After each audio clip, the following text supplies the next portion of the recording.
d'évoquer cette grande contre-offensive ukrainienne qui se dessine désormais sous nos yeux et on va voir concrètement comment elle va s'organiser. On va voir aussi quelles sont les prémices dont on parle, le début de cette préparation, le début actif de cette préparation qui a commencé, c'est-à-dire la première phase.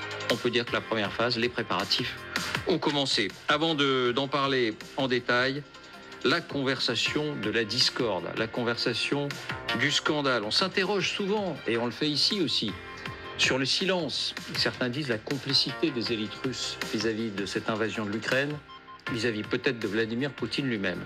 Eh bien, un coin de la réalité se dévoile sans doute avec cette conversation téléphonique interceptée, piratée et diffusée publiquement à Moscou et qui met face à face deux importants dignitaires du régime. Et ce qu'ils déclarent est assez stupéfiant quand on a l'habitude du silence depuis tous ces mois, ces longs mois. Là, c'est sans détour contre la guerre, contre le régime, contre les généraux. On passe même de la critique à l'insulte et contre Vladimir Poutine lui-même. Voici les indispensables avec Fanny Veil. Bonsoir Fanny. Bonsoir David, bonsoir à tous. D'abord, qui sont ces deux hommes qui s'entretiennent au téléphone ? Eh bien, le premier, vous allez le découvrir, c'est lui, Yossif Prigojine. Rien à voir, disons-le tout de suite, avec le patron de la milice Wagner, c'est juste un homonyme. Il a 53 ans, il est producteur de musique et il organise des festivals, notamment de musique russe. Celui avec qui il échange au téléphone, c'est lui, Farkhad Akhmedov, 67 ans, originaire d'Azerbaïdjan, ancien sénateur au Parlement russe. C'est surtout un homme d'affaires très riche, devenu milliardaire dans le secteur du gaz. Les deux hommes ont un point commun, tous les deux sont très proches de Vladimir Poutine et Yossif Prigojine a même participé activement à sa campagne pour l'élection présidentielle de 2018. Quel est le contenu de cette conversation qui sème le trouble en Russie ? Eh bien, elle remonte, David, à quelques semaines, probablement au début du mois. Comme on l'imagine à leur habitude, les deux amis s'appellent, ils passent 35 minutes au téléphone et ils ne le savent sûrement pas, mais leur appel est écouté et enregistré et on découvre alors ce qu'ils pensent vraiment. C'est un déchaînement, David, contre la guerre en Ukraine, contre ceux qui l'amènent, contre Vladimir Poutine lui-même. Écoutez. Где обмундирование, где оружие, где танки, ППК ваша, где? Нету, все проели, блядь, все профукали, блядь. Давай так воевать, а даже воевать не можем. Потому что, блядь, армии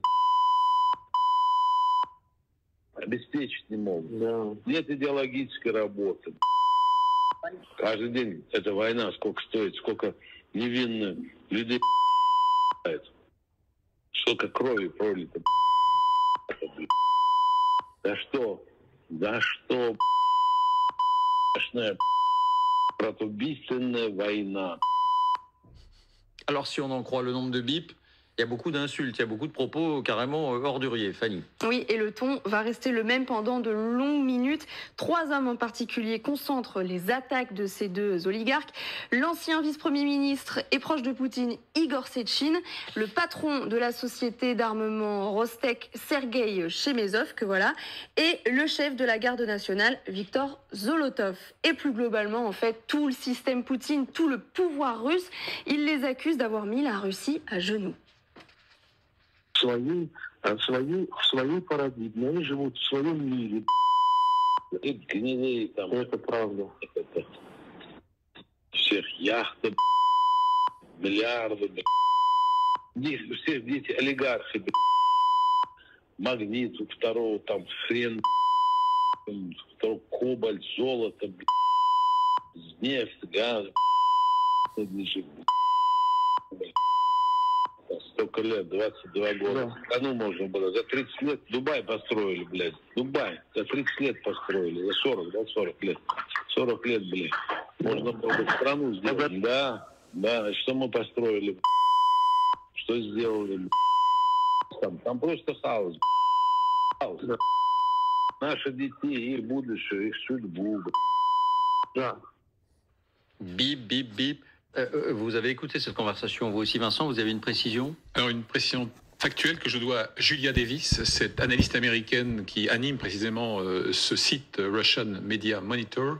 Elle a dénombré 157 occurrences du mot P 3 petits points ou équivalent en russe pendant cette conversation. P 3 petits points.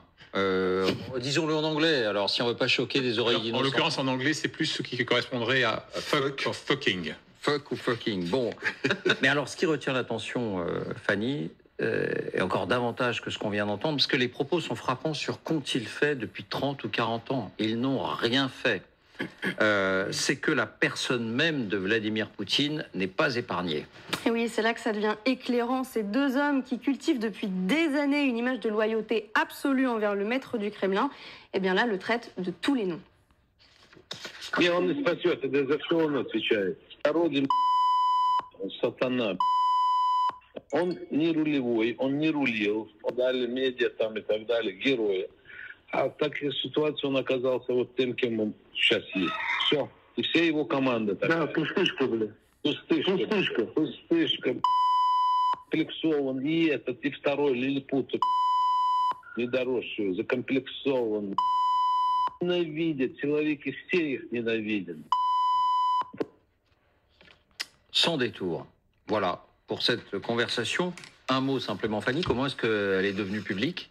Bien, on ne saura jamais comment et qui et comment leur conversation a été enregistrée, mais elle a été diffusée pour la première fois par une chaîne ukrainienne, Channel 5. Les deux hommes ont d'abord nié avoir eu cette conversation, ils ont dénoncé une machination, mais trop tard, le FSB avait déjà authentifié leur voix. Ils ont donc ensuite reconnu, mais plaidé le montage. Ils ont dit que leurs propos avaient été tronqués. Voilà, ils ont été contraints de reconnaître que c'était bien leur voix, en tout cas. Merci Fanny. Je me tourne vers vous, Anne, qui connaissez bien cette société russe. Est-ce que ça vous a surpris ? Parce qu'on parle effectivement depuis longtemps du silence des élites russes. Et là, ce qui est dit, on ne l'avait pas entendu encore. Alors, ce qui m'étonne, ça n'est pas que ça, ce qui a été dit. Ce qui m'étonne, c'est que ce soit rendu public. Et la première chose d'abord, comment est-ce que ces deux hommes ne se sont pas méfiés ? Parce que les écoutes téléphoniques en Russie, c'est archi banal. Et donc les murs ont des oreilles. Nous savons tous ça depuis très très très longtemps. Comment est-ce qu'ils n'ont pas été plus prudents, ils n'ont pas ressenti la nécessité d'être plus prudents? Ça reste, ça pour le coup, pour moi, c'est étonnant. Sinon, ce qu'ils disent, ils disent tout simplement... Pardonnez-moi, Anne, ça veut dire que vous avez un doute, vous, peut-être sur l'authenticité de cette conversation? Non, c'est pas ce que vous vouliez dire. Non, c'est pas ce que je veux dire. Non, je pense que non, je n'ai pas de doute sur l'authenticité. Peut-être qu'ils se jugeaient insoupçonnables de tout sentiment critique et donc certains de ne pas être sur écoute. Oui, peut-être, tout à fait possible. Mais par contre, ce qu'ils disent, non, c'est pas étonnant. Les oligarques, en fait, on sait depuis très longtemps que pour eux, il est évident que cette guerre est une catastrophe. C'est une catastrophe pour leurs affaires, c'est une catastrophe pour leurs intérêts personnels. Rappelons que la plupart de ces oligarques avaient des liens très étroits avec l'étranger, notamment avec l'Europe. Ils envoyaient leurs enfants faire des études à l'étranger, ils achetaient des biens immobiliers à Londres, de somptueux à Londres, à Paris, sur la Côte d'Azur et ailleurs, et parfois une partie de leur famille résidait carrément à l'étranger. Tout ça est parti en fumée dès le début de cette guerre. Donc je ne suis pas étonnée aussi qu'ils critiquent le pouvoir de Poutine, parce que n'importe qui de sensé, de réaliste, se rend compte qu'un homme qui reste au pouvoir pendant quelques 22 ans et qui envisage de rester encore au pouvoir pendant 13 ans, puisque selon la Constitution, Vladimir Poutine peut encore se présenter 2 fois. Tout ça n'est pas sérieux et ne peut mener le pays que dans une impasse. Donc ça signifie pour vous, Anne, que ce qui se dit là entre ces deux hommes dans le secret théorique d'une conversation téléphonique, c'est ce que pensent bon nombre d'autres dirigeants ou d'autres oligarques connus. Pour moi, c'est tout à fait possible. Peut-être pas tous, mais c'est tout à fait possible. Ceci étant, quelle est la conclusion qu'on en tire ? Et c'est là où moi je pense que probablement ça ne va rien changer du tout.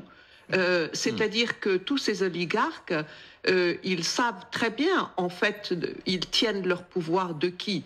De Poutine. Et même si le pouvoir russe est aujourd'hui affaibli, malgré tout, on le sait par ce qu'on voit quasi quotidiennement, que c'est quand même lui qui continue à avoir le pouvoir. Et depuis l'affaire de Mikhail Khodorkovsky, c'est loin, c'est en 2003, mais ça reste la référence. Je rappelle que Mikhail Khodorkovsky a été arrêté, mis en prison pendant 10 ans, et que quand il a été libéré, il n'a pas eu d'autre solution que l'exil. Ça reste la référence. Ils savent très bien qu'exprimer un désaccord, ça veut dire avoir des ennuis. Donc, je pense que ça reste malgré tout. On pouvait imaginer que les dignitaires comme eux, et comme peut-être une majorité de Russes, croyaient à la version officielle. La Russie est attaquée, menacée, nous menons une bataille de légitime défense. Peut-être certains y croient, mais pas tous. À mon sens, ils ne sont pas porteurs d'un message subversif de nature idéologique. Ils sont avant tout obsédés par le maintien de leurs activités économiques et de leur fortune. J'ai une hypothèse sur le pourquoi de cette imprudence patente de tenir ce genre de propos, alors que l'on sait, on est parfaitement placé pour savoir qu'on risque de heurter les grandes oreilles du système. À ma connaissance, au moment de cet échange, le producteur Yossif Prigojine est à Dubaï, où il réside une bonne partie de l'année. Quant à Farhad Ahmedov, Fanny en parlait, il est azéri et il se trouve à Bakou. Peut-être que le fait d'être éloigné géographiquement du lieu du crime perpétuel leur a donné une liberté de ton inaccoutumée. Enfin, même à Bakou ou à Dubaï, on n'est pas à l'abri de perdre l'équilibre, de malheureusement sombrer sous les glaces de la vodka, ou je passe. Enfin, pour la Volga, si, on est à l'abri, mais pas pour le reste. Alors, certes, mais j'observe aussi que sur l'authenticité, il n'y a pas de doute, d'abord parce que quand vous hurlez à la machination pour ensuite dire que vos propos ont été détournés au prix d'un montage agressif, c'est un aveu. Bon, quand en plus l'un des deux a donné une interview dans la foulée à un site d'information de Saint-Pétersbourg pour dire à quel point il est d'accord avec Poutine, à 100%, dit-il, à mon avis, ça ne suffit pas. Il aurait fallu que ce soit 105. Juste après, il a donné cette interview. Absolument. Pour prêter allégeance. Opération rétropédalage. Plus intéressant, à mon sens, c'est que le média indépendant russe Novaya Gazeta dit que l'enregistrement a été authentifié par le FSB. Et c'est là où, sans sombrer dans les travers complotistes, on ne peut pas ne pas imaginer que la diffusion de cet enregistrement ait été facilitée par un élément du système de pouvoir russe. Pourquoi ? Parce qu'au début de leur échange, ils citent nommément des membres de la nomenclatura hostiles à Shoigu et à Poutine. Quel meilleur moyen de les museler, de les bâillonner ? Et je rapproche de cela le propos tenu par Poutine lui-même fin février, quand il invite instamment les oligarques, ou les hommes d'affaires plus simplement, à rapatrier les avoirs qui se trouvent à l'étranger pour se porter au secours de l'opération militaire spéciale, de l'agression militaire et de l'économie nationale. Donc voilà, il y a de quoi, à mon avis, s'interroger en tout cas sur la diffusion de cet enregistrement. Un raté. Poutine est un raté, une coquille vide. Il n'est pas un leader, il est un lilliputien complexé par sa petite taille. Tout le monde le déteste.